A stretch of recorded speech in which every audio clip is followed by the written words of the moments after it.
Bonjour à tous, on est aujourd'hui à Saint-Aignan, sur les bords du lac de Guerlédan, ce lac qui est à cheval sur les départements des Côtes-d'Armor et du Morbihan.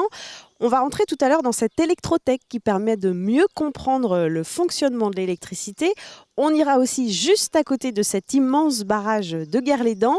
Mais avant cela, place à votre actualité bretonne avec les rédactions de TBO, TB Sud et du Télégramme. De nombreux Bretons ont une mauvaise surprise ce mercredi en voulant retirer au distributeur de billets. Impossible de récupérer son argent auprès de plusieurs banques, comme ici à Brest. Ce dysfonctionnement est dû à un incendie dans les locaux d'une filiale d'Orange, prestataire de services pour plusieurs banques. Le problème devrait être résolu dans la soirée. C'était le grand jour à Pontivy pour 43 réservistes de la gendarmerie. Tous ces militaires bretons ont intégré les rangs ce mercredi à l'issue de leur formation opérationnelle. Âgés de 18 à 40 ans, ils font partie de ce qu'on appelle la génération Bataclan. Toutefois, la gendarmerie a encore des besoins personnels. L'objectif est de recruter 450 réservistes à l'horizon 2020. Ce jeudi marque le coup d'envoi du mondial pupille de Plomelin. 72 équipes masculines et 17 féminines s'affrontent durant tout le week-end de l'Ascension. Les jeunes footballeurs bretons vont jouer contre des clubs venus du monde entier. Des équipes allemandes, russes, brésiliennes, marocaines ou même vietnamiennes font le déplacement dans le Sud Finistère. Les joueuses de Landerneau rêvent toujours en grand d'une montée en élite. Mardi soir, les Bretonnes ont battu Angers 50 à 51 dans un match fou. L'équipe de Stéphane Lett a pu compter sur ses supporters. Ils étaient plus de 400 à faire le déplacement. L'ambiance devrait encore monter d'un cran samedi pour la belle à la cimenterie. Un record est tombé mardi dans le Finistère au Guilvinec. Lors de la 3e édition du fameux concours, Michael Guivarch a décortiqué 100 langoustines en seulement 3 minutes 57. Autant dire que le précédent record, établi à 4 minutes 33, est pulvérisé. Cette année, la concurrence était rude, ils étaient 32 à prétendre à la couronne du roi de la langoustine. Sur les bords de la Vilaine, de Pénétin à Redon, dans l'est du Morbihan, le spectacle est au rendez-vous pour ceux qui aiment les vieux gréments. 140 navires parcourent la Vilaine pour l'événement Vilaine en fête. Je crois qu'on a atteint le summum aujourd'hui. On n'a jamais eu cet engouement. Par rapport aux autres années, on n'a jamais eu cet engouement. C'est une grande fête populaire avec des chants marins, des chants, tout ce qui concerne un peu la Bretagne en général. Chaque étape de cette 4e édition est en effet l'occasion de faire la fête et de découvrir les bateaux. Certains rendez-vous sont particuliers, comme ici, au barrage d'Arzal, où tous les bateaux doivent passer l'écluse en suivant les conseils énergiques des lamaneurs de l'écluse. Il faut être autoritaire et avoir l'œil sur tous les bateaux et que tout se déroule correctement. Donc ce qui va se passer sur cette manœuvre aussi, c'est que le pont va s'ouvrir, on va faire avancer les bateaux. Ensuite, nous allons reprendre les petits bateaux de derrière. On va charger l'écluse au maximum. Donc ça peut durer jusqu'à 55 minutes. Les gars, avancez au milieu du bateau avec le bout derrière. De la voix, il en faut, et de l'énergie aussi, pour que tout ce petit monde passe l'écluse sans encombre. Une quarantaine de bateaux par passage, direction La Roche-Bernard, prochaine étape, où les marins s'amarrent et profitent des concerts et des animations.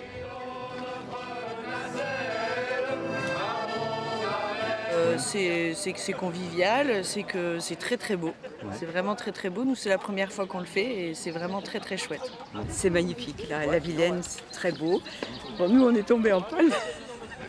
On nous a remorqués très gentiment. D'accord. C'est une très belle journée. Ce mercredi, direction Redon, pour ensuite repartir dans l'autre sens vers Nivillac pour une semaine de fête autour de la dizaine d'étapes de Vilaine en fête.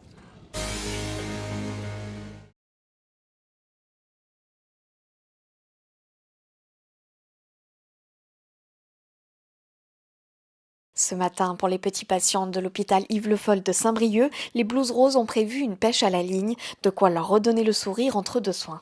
Un enfant, normalement, il a besoin de jouer. Et comme il est hospitalisé avec les piqûres et tout, ça lui fait du bien. Elle nous voit arriver, donc Blues Rose, c'est très bien que nous, on ne va rien faire, il n'y a pas de piqûre, il n'y a pas de traitement, qu'avec nous, c'est que des jeux. Ils sont contents de nous voir, donc je rentre chez moi, je suis contente de ma matinée. Bénévolement, les Blues Roses arpentent les couloirs de la pédiatrie toute la journée, du lundi au vendredi. Elles amènent des jeux et de la lecture dans les chambres, et en l'absence des parents, elles restent jouer avec les enfants. Moi, elle ne cherche qu'à jouer. Depuis que les blouses roses sont passées dans la chambre, on change sans cesse de jeu et elle a retrouvé le sourire et ça, c'est le plus important. Des blouses complémentaires aux blouses blanches de l'hôpital. C'est essentiel. Et maintenant, moi, je les considère comme des partenaires de soins. Les soignants sont accaparés par les soins. Quand ils ont le temps, ils vont auprès des enfants, passer du temps, dehors des soins. Mais ce n'est pas forcément toujours possible. Donc c'est un complément et un plus.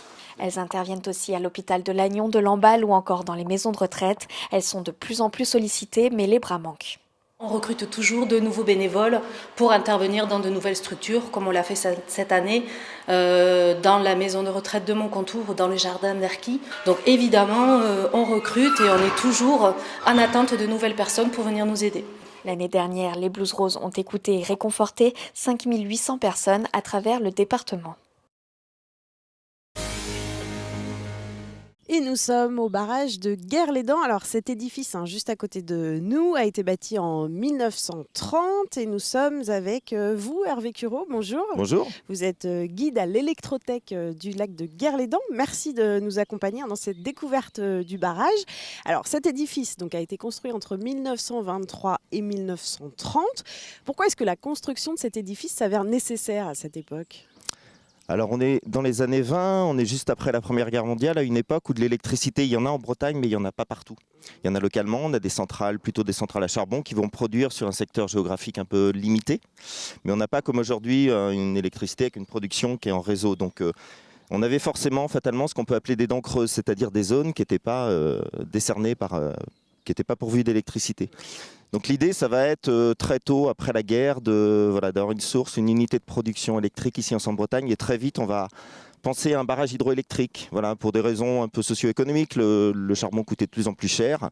Et quelqu'un va être missionné, Auguste Lezon, pour développer cette nouvelle forme de production électrique qui est l'hydroélectricité. Il va très très rapidement repérer que ce site est assez intéressant pour construire un barrage. Faut rappeler qu'on on est sur le Blavet, qui est un des fleuves les plus importants de Bretagne en termes de débit, ce qui va jouer son rôle, puisque quand on produit de l'électricité, on vide le lac, donc on va pouvoir le re-remplir assez rapidement grâce au débit du Blavet. Puis on a géographiquement 2 collines qui sont assez hautes de chaque côté. Et puis on a tous les matériaux sur place pour le construire. On a une pierre qui va nous permettre de produire le béton, du sable, de l'eau, etc. Donc a priori, c'est un site qui s'y prête. Voilà. Alors on va avoir besoin d'un petit rappel parce que on le voit, ce barrage, on voit l'eau. Comment tout ça donne de l'électricité? Rappelez-nous. Alors c'est un principe qui est purement mécanique. Le barrage, il a une fonction, c'est barrer une rivière, barrage, barrer. On va barrer le Blavet pour créer une retenue d'eau. Donc la retenue qui est juste derrière, c'est le lac de Guerre-les-Dents, 51 millions de mètres cubes, 11 km de long. Et on a ce lac avec cette eau qu'on va utiliser pour faire tourner des turbines dans la centrale. Alors le principe est simple, quand on veut produire, on ouvre les vannes ici, on va laisser l'eau s'engouffrer dans les conduites forcées, c'est ces tuyaux que vous voyez là-bas. Il y en a 4. Et en face de ces conduites forcées, on a des turbines et des alternateurs. Voilà. C'est en train de tourner là? Oui, tout à fait. L'eau a fait tourner la turbine, on n'en a plus besoin, on la relâche. Le rôle de la turbine, c'est de faire tourner l'alternateur.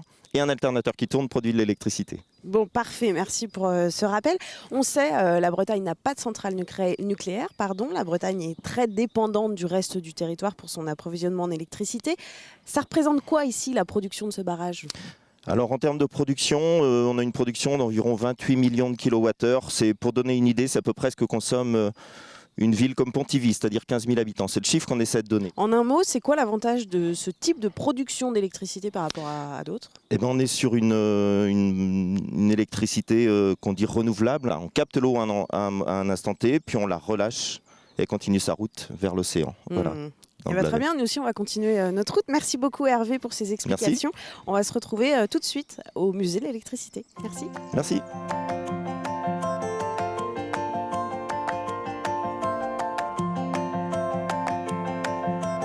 Et on poursuit notre découverte de l'électricité ici à l'électrothèque du lac de Guerre-les-Dents avec vous, Astrid. Bonjour. Merci beaucoup de nous accueillir ici. On va juste dire un mot sur ces quelques photos qu'on vient de voir sur le parcours pour vous rejoindre. C'est quoi cette exposition ? Alors c'est une exposition mise en place sur les grands barrages du monde. Donc on présente 23 photographies sur les 5 continents et elle est visible jusqu'à la fin octobre 2018. On se concentre maintenant sur cette électrothèque. Dites-nous, c'est quoi la vocation de ce musée? Alors ce musée, il a pour but de conserver des objets en lien avec l'électricité et puis d'expliquer aussi comment ça fonctionne, comment on la produit et puis à quoi ça sert au quotidien. De nombreux objets très variés. Oui, très variés. On va de l'objet très technique comme une turbine aux objets de mesure, des voltmètres, des ampèremètres et puis aux objets du quotidien, donc l'électroménager qu'on connaît tous. On va voir ça dans un petit instant. L'idée, c'est notamment de vous adresser aux jeunes et de leur rappeler, de leur dire que l'électricité, ça n'a pas toujours existé. Exactement, parce que c'est vrai que c'est pas toujours évident de se dire qu'à une certaine époque, on n'allumait pas la lumière, on avait une bougie ou une lampe à pétrole, et que petit à petit, toutes ces évolutions, elles nous ont permis d'avoir un confort au quotidien. Et même avec les plus jeunes, tout simplement leur dire que le téléphone portable ou Internet, ça n'a pas toujours existé. Et non. Vous vous appuyez notamment sur des ateliers. Expliquez-moi, il y a des objets derrière vous qui vous servent de support. Voilà, notamment. c'est ça. On fait des ateliers les mercredis après-midi pour les 6-12 ans, autour de l'électricité, donc des piles avec des citrons par exemple. Et puis on a une petite lampe qui est derrière nous, une lampe à plasma qui nous permet de voir l'électricité, de l'entendre et de la sentir. C'est un peu magique. C'est ça, Vous c'est m'avez fait complètement tester magique. tout à l'heure. On va se déplacer un petit peu. On va aller dans cette pièce là juste à côté. Vous parliez d'électroménager, c'est la fameuse pièce d'électroménager. Elle est importante cette pièce en termes de pédagogie. Oui, elle est importante, surtout parce que les familles s'y retrouvent et ça permet de créer du lien entre les générations. On peut expliquer que voilà, quand on était plus jeune, on a connu ces objets-là aux petits qui sont avec nous et leur expliquer comment ça marchait avant surtout. Donc c'est un bon lien entre les familles. Ce sont des objets issus de dons. Hein. Oui, que des dons dans cette collection, aucun achat.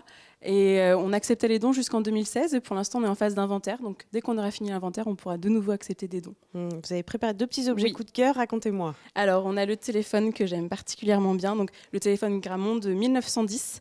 Ce téléphone-là, comme vous pouvez le voir, il n'y a pas de possibilité de faire de numéro, donc on a juste à décrocher. Et puis on attend que l'opératrice ou la demoiselle du téléphone nous réponde. Et c'est elle qui, depuis son standard téléphonique, se charge de nous mettre en communication avec la personne qu'on cherche. On voit ça dans joindre. les films. Oui, complètement. Et ce deuxième objet. Et alors le petit poste de radio qui est assez révolutionnaire, c'est dans les années 50, on peut transporter la radio avec soi et partir à la campagne par exemple et avoir la radio toujours avec soi. Un mot sur ce musée qui doit évoluer. Il y a un projet d'ici à 2022. Dites-moi, que devrait devenir cet endroit? Alors on espère un musée à rayonnement au moins régional, voire si possible national, avec plus d'espace de collection, une scénographie plus récente aussi, et puis aussi peut-être en 2022, on espère un label Musée de France.